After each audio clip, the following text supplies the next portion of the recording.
Hello, friends, and welcome back to the wisdom of Lao Tzu. If we were to picture the universe's heart, Lao Tzu gives us this incredibly simple image. Just a single curve, down, settling between two mountains. The valley. Right, and we've talked about this before, haven't we? The valley spirit which never dies. Yeah. We called it the mysterious feminine. Exactly. It doesn't win with noise or fanfare. No, it wins through emptiness, through being low. That's where it holds the source of everything. It's not about sudden power bursts. It's more like something barely there, yet seemingly endless, just continuously giving birth to the world. But today, it feels like the higher we climb, the further we get from that valley idea. Oh, absolutely. Think about it. The glare of boardroom lights, the social media spotlight, the pressure on leaders to be decisive, to set the tone. It all pushes the powerful to flex even harder, right? Apply pressure, stake claims, win at all costs. You've probably seen a scene like this play out. Imagine a negotiation table. There's this venture capitalist just hammering away with every word. Yeah, the pressure's intense, the young founders barely breathing, clutching their cards. And just when the VC is about to deliver the final blow, an older, more experienced partner on their own team steps in, but gently. Right. Lowers his voice, slows the tempo way down. He doesn't escalate. He completely changes the space. It's like he turns the battlefield into a riverbed. Lets the other person's words just flow out, gives the emotions somewhere to land, lets the noise settle. And what happens 5 minutes later, it's not a power struggle anymore. No, it's more like they're both trying to find the current in that river. Both sides' interests start finding their place in the flow. And you have this realization, strength isn't always loud. Winning doesn't have to be a collision. Sometimes true control starts by ceding space, like handing over the microphone, the spotlight, the glory, just for a moment. But you keep the real power, the power to generate outcomes down in the valley. Which brings us to chapter 28 and some really tricky questions. Yeah, like when you are powerful, when you know your own strength, the masculine, as Lao Tzu puts it, do you dare to stay in that receptive feminine space? And when you have clarity, the white, are you willing to hold on to the black, to be that buffer zone? And after you've achieved glory, can you handle disgrace? Can you go back to the soil, become that valley again? These are the counterintuitive ideas. Chapter 28 tackles. Why do the strong choose the low ground? Is keeping to the feminine a kind of retreat, or is it actually the highest form of mastery? And what about this returning to the state of an infant, or the uncarved block? How does that shift power from just conquering things to actually generating things? Leading ultimately to this idea of governance where the greatest cutting does not sever. So that's our mission today. Let's start right there at the source of the valley and see how the strong can grow a whole new world from the low ground. Okay, but first, as always, let's quiet our minds and just listen to the text itself. We're using Philip J. Ivanhoe's 2003 translation. Here is chapter 28. Know the masculine, but keep to the feminine, and become the valley of the world, being the valley of the world. Your constant virtue will not depart, and you will return to the state of an infant. Know the white, but keep to the black, and become the model of the world. Being the model of the world, your constant virtue will not err, and you will return to the limitless. No glory, but keep to disgrace and become the valley of the world. Being the valley of the world, your constant virtue will be sufficient, and you will return to the uncarved block. When the uncarved block is divided, it becomes vessels. The sage employs them and becomes the leader of the vessels. Thus, the greatest cutting does not sever. All right. It really does have this beautiful kind of looping structure, doesn't it? Like a poem built on repetition and variation. It really does. Let's unpack the literal meaning, line by line, based on this Ivanhoe translation. Okay, starts with, know the masculine, but keep to the feminine, and become the valley of the world. Right, so masculine is your strength, assertiveness, being out front. Feminine is gentleness, yielding, being receptive. So even though you have that masculine strength, you choose the feminine approach. And that makes you like a valley, or here Ivanhoe uses few, which is more like a stream or creek. Emphasizing the low-lying aspect, where things naturally gather. Exactly. It sets the theme. And the result of this choice. Being the valley of the world, your constant virtue will not depart, and you will return to the state of an infant. That constant virtue is this deep goodness that stays with you. It doesn't leave. And it brings you back to that state of infancy, pure, soft, full of potential. Okay, then the pattern repeats with white and black. Know the white, but keep to the black, and become the model of the world. White is clarity, being seen. Black is obscurity, maybe even chaos. So understand the bright, but choose the dark. Kind of. Choose the obscure, the background. And by doing that, you become a standard, a model for the world. Which leads to your constant virtue will not err, and you will return to the limitless. Your virtue stays true, doesn't make mistakes, Bute, and you merge back into the infinite, the boundless Wuji. Got it. And the third cycle, glory and disgrace. No glory, but keep to disgrace and become the valley of the world. Glory is honor, prestige. Disgrace is humility, being low. So you know honor, but you choose the humble spot. Again, the valley. Right, reinforcing that image. Yeah. And the outcome this time. Your constant virtue will be sufficient, and you will return to the uncarved block. Sufficient means complete, fulfilled. Yes, Nizu. Your virtue is whole, and you return to the pin, the uncarved block, that core Taoist symbol of natural, unworked wood. Primordial essence, pure potential. Just 3 cycles of knowing one thing, choosing its opposite, becoming a receptive force, and returning to a state of potential. Then it shifts. It shifts to application. When the uncarved block is divided, it becomes vessels. Sand scattered or divided, the whole potential gets shaped into specific tools, functions, roles. It's like going from raw material to finished products. Exactly. Substance to function. And what does the sage do? The sage employs them and becomes the leader of the vessels. So the sage uses these specialized parts. Right. Skillfully appoints or uses these vessels, people, tools, functions. Ivanhoe's leader of the vessels links nicely back, though the original Guan's Tiang is often chief of officials. And it all culminates in that final, powerful line. Thus, the greatest cutting does not sever. Taozi, the greatest ordering, the best way of dividing or governing. Doesn't create harsh separation, doesn't damage the underlying wholeness. Precisely. It maintains integrity even amidst differentiation. Okay, that's the literal map. There's so much packed in there. Let's become, like you said, philosophical detectives. What's the deeper system here? Personal survival, spiritual practice, governance. All of the above, I think. Let's explore this art of yielding for the strong through 3 big questions. First one, this paradox of power. Is keeping to the feminine really a strategy for the weak, or is it maybe the secret weapon of the truly strong? Because our usual picture of power is, well, it's very masculine. It really is, and that's the first potential misunderstanding, isn't it? Reading this is just advice for the powerless. Be quiet, keep your head down, take the hits. Right, but that misses the point. Completely. Scholar Lu Xiaogan really nails this. The absolute key is that first word in each phrase, no. Know the masculine, know the white, no glory. Yes.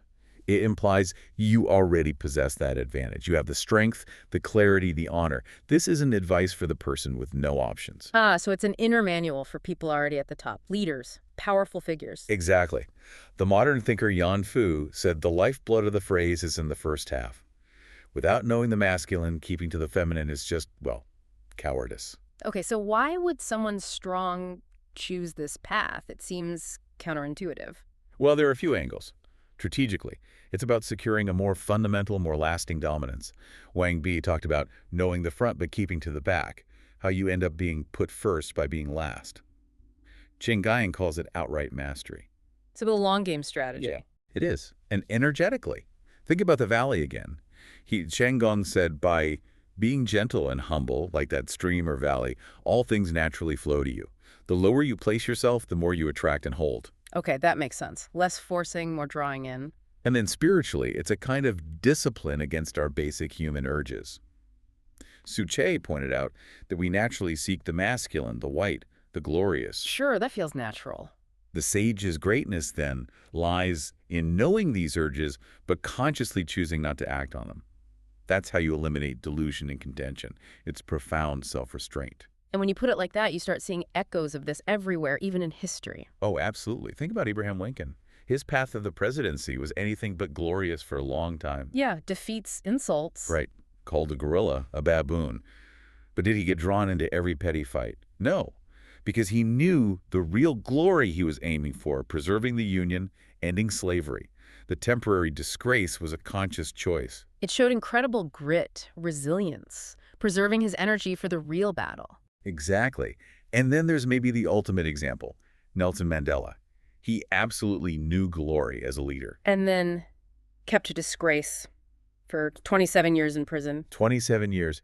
And he didn't just endure it passively. He actively transformed that humiliation into this relentless, quiet force. He etched disgrace into himself. Wow. Compared to... Compared to the apartheid regime, they had absolute power, absolute glory, but they completely forgot disgrace. They became arrogant, brittle, blind to Well, reality. they were eventually swept away by history. Right. So keeping to the feminine, in this context, it's not a refuge for the weak, it's a proving ground, a qualification, a deep training for the strong. That completely reframes it. Okay. Okay, second big question.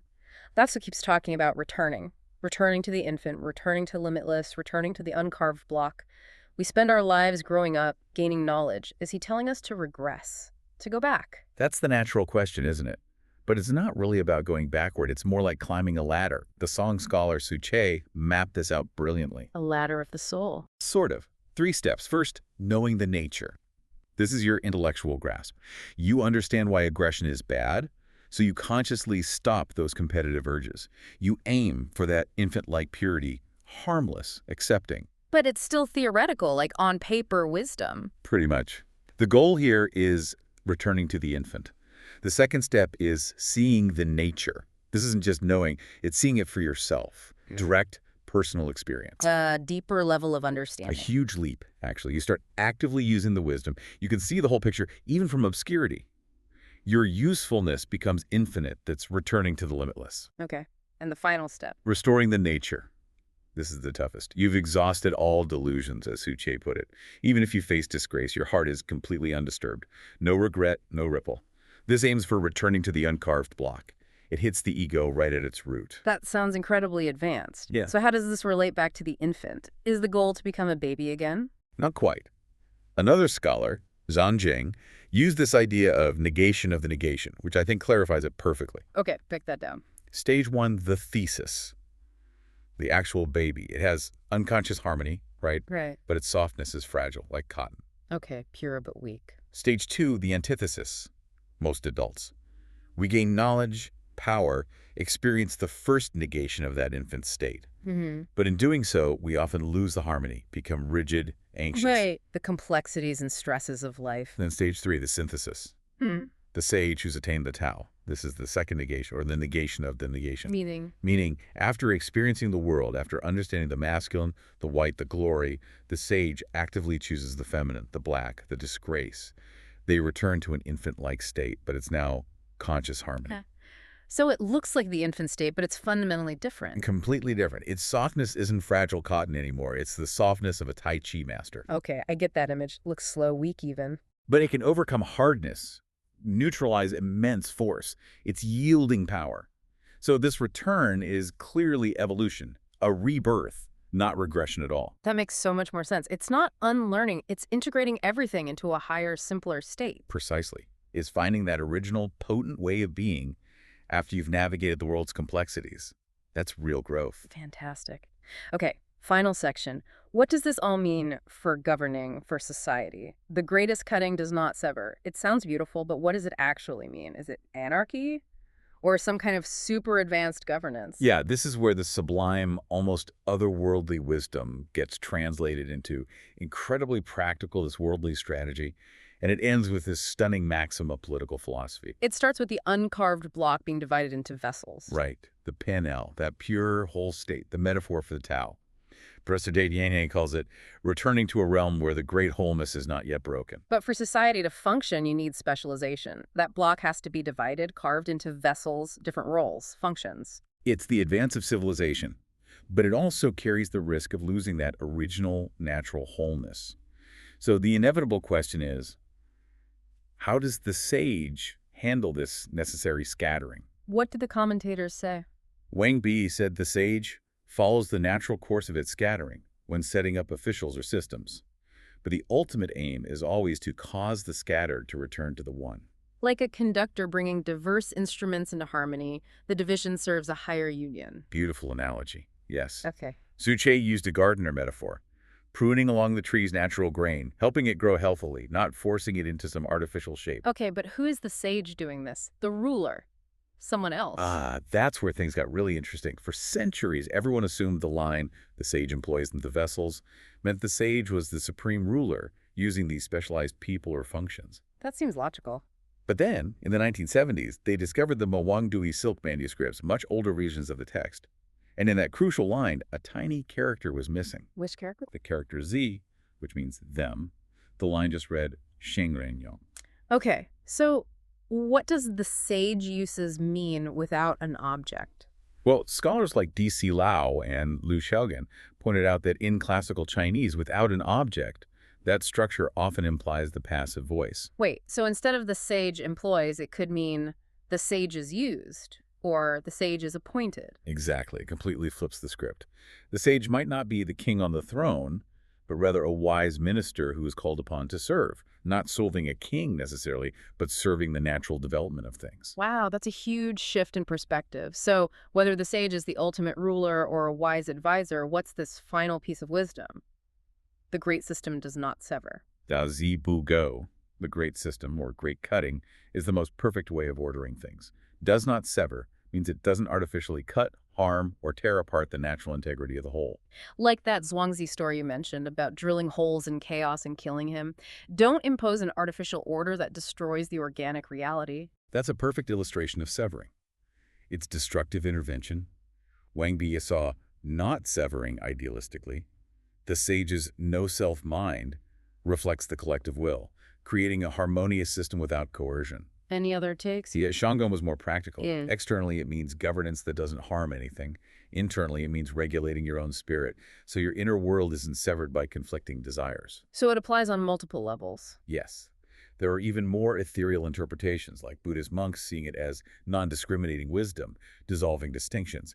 And some, like Wang Fuzi, had a much colder, more controversial take, seeing the sage's preservation of potential as a way to simply outlast everything else, a kind of survivalist wisdom. Okay, so it's not about letting everything fall apart into chaos. Definitely not. It's a holistic model. It acknowledges that society needs differentiation of the vessels, but it strongly opposes creating artificial systems that break the underlying natural, vibrant wholeness of society. Which brings us to a final important point you mentioned. Yes, a caution from the great 20th century scholar Qin Zhengshu. He noticed how many core Tao Te Ching ideas pop up in Confucian, legalist, and other historical texts. Similar ideas in different schools of thought. Right, and he warned against mistaking a superficial resemblance for a family relation. He suggested two possibilities. Either these were scattered coins not yet strung together, ideas floating around that Lao Tzu brilliantly systematized, or different thinkers were arriving at the same place by different paths, facing similar problems and reaching similar conclusions independently. So the real wisdom is seeing the convergences, understanding the shared landscape of thought. Exactly. Lao Tzu's genius wasn't just his originality, but the incredible symphony of wisdom he initiated, which we see in the thousands of years of debate and interpretation his work has sparked. And maybe that's the ultimate example of the great system does not sever, an intellectual tradition that embraces all these diverse voices without losing its underlying coherence. Beautifully put. Oh. A whole that holds its parts without breaking them. Okay, this has been fascinating, exploring the theory, but how do we bring this down to earth? How can we actually practice this idea of the strong choosing the low ground? Let's try a mental experiment this week. Let's call it the active valley. Active Valley, I like it. What's the principle? The core idea of Chapter 28 is the strong person making an active choice to adopt that feminine, receptive posture. Why? To create more space, more possibility. This exercise helps you feel the power in consciously taking that step back. Okay, how does it work? First, find a low-risk situation this week where you clearly have the advantage. Maybe discussing a plan with a junior colleague, helping your kid with homework you definitely know the answers to, something like that. Got it, where you're naturally inclined to lead or correct. Exactly. Recognize that instinct, the urge to jump in, give answers, fix things. That's your masculine posture. Then consciously switch modes. Switch to feminine mode. 3 steps. 1. Close your mouth and be the valley first. Try saying about half as much as you normally would. Use that extra time just to listen. Purely listen. No judgment forming in your head. Okay, less talking, more absorbing. 2. Ask questions instead of making judgments. Instead of blurting out, that's wrong, or here's how to do it, ask things like, okay, what's your thinking behind that? Or, are there other ways we could look at this? Open-ended questions. Right. And 3, create space Don't occupy it. Your goal here isn't to prove you're smarter or right. It's to make it safe for the other person's ideas and feelings to flow out completely without them feeling judged or shut down. Okay. Listen more, ask more, create space. Then what? Then, afterwards, just observe. Don't label the outcome good or bad. Simply notice. How did the feel of the conversation change? Did you learn anything unexpected because you were actually listening? Did the other person seem more engaged, more creative, less defensive? So it's about experiencing the shift. Exactly. It's a small exercise, but it can give you a direct taste of how real power sometimes emerges from the space you willingly create, from choosing the valley. That's a great practical takeaway. Friends, chapter 28 holds this really astonishing secret, doesn't it? That true strength doesn't need to flaunt itself. True wisdom is actually content to be the lowest stream. When you learn how to know the masculine but keep to the feminine, how to know the white but keep to the black, you find this key to returning to life's deepest essence. The world constantly pushes us to be more complex, more clever, to add more layers. But Laozi points the other way, towards subtraction, towards simplicity. Towards returning to that truest, most essential version of ourselves. Return to the state of an infant. Return to the uncarved block. But just as we're settling into this profound wisdom of advancing by retreating, Laozi throws another curveball in the very next chapter. He really does. He looks squarely at the ambitious, the power-hungry, anyone trying to control things, and asks this absolutely devastating question. Do you really think the one can be controlled? And then he declares, "The world is a sacred vessel. It cannot be acted upon, it cannot be held." Adding, those who act on it ruin it. Those who hold on to it lose it. I mean, that's basically a declaration of war on our whole modern mindset of man conquers nature. Where there's a will, there's a way. It really challenges that core assumption. Why is Lao Tzu so certain that some things just shouldn't be done? That trying to force outcomes is doomed? Could it be that all the grand plans of, business titans, political leaders, even social reformers, are maybe, in his view, just delusions, fated to fail if they go against the grain? Or is he pointing towards a different path entirely? A more profound way we've overlooked maybe the path of governing through non-action? What does it truly mean to never fail? That's where we're headed next time. Following Lao Tzu right into the heart of power, control, and the nature of the world itself. Join us then.